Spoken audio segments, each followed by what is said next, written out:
Carrachi kalee yeroon hin yaalamne taanaan kalee dalagaa dhaabsisuu danda'a. Kaleen dhiiga qulqulleessuu qofa osoo hin taane dhangala'aa qaamaa fi elektiroolaayitii ni madaalti. Dhiibbaa dhiigaa ni to'atti. Seelii dhiiga diimaa akka oomishamu ni jalqabsiifti. Jabina lafee ni to'atti. Kunis viitaamin D si'eessuun kaalsheemii fi foosfeetii akka nyaata keessaa gara dhiigaa seenu gochuudhaan.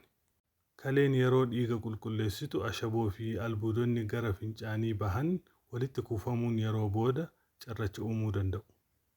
Sababootaa fi akaakuuwwan yommuu ilaallu. Parsantiin 80 carracha kaalsheemiiti.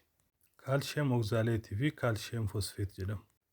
Sababni isa kanaa bishaan gahaa dhuguu dhabuu, pirootiinii beeyladoota irraa argamu hedduminaan fayyadamuu, ashaboo fi sukkaara hedduminaan fayyadamuu. Inni biroo kan parsantii 10 ta'u ammoo carracha yuuriik asiidiiti. Inni kun yeroo baay'ee nama dhibee rihii qabuu fi dhibee sukkaaraa qabu irratti mul'ata. Akaakuun sadaffaan ammoo carracha struvaayit jedhamudha. Kun ammoo infekshinii kaleetiin wal qabata. Yeroo gabaabaa keessatti baay'ee guddachuu danda'a. Inni afuraffaa carracha siistiin jedhamu yoo ta'u, rakkoo jeenetiksii siistinuuriyaa jedhamuun wal qabata. Yaala booda deddeebi'uunis beekama. Dhukkubbii hammaataa naannaa kalee kan gara kofaa fi tafaa faca'u. Dhukkubbii yeroo fincaanii.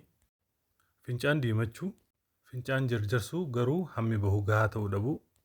Lollojii fi ol deebisuun mallattoo carracha kaleeti. Eksireen carracha kaalsheemii fi struuvaayitii ni mul'isa. Garuu isa yuuriik asiidii hin mul'isu. Altiraasaawundiin ammoo hedduu isaa ni mul'isa. Garuu akaakuu isaa addaan hin baafatu. Siitiskaaniin garuu akaakuu fi hamma isaas adda baafatee sirriitti mul'isa. Yaala isaa yoo ilaalle xixiqqaan bishaan gahaadhaanii fi qorsa dhukkubbii balleessuun bahuu danda'a. Gurguddaa ta'ee yoo ujummoo fincaanii cufe ammoo mala liitootiripsiitiin dambaliidhaan osoo hin baqaqsin bullaa'ee bahuu danda'a. Yookaan ammoo baqaqsanii yaaluunis barbaachisuu danda'a.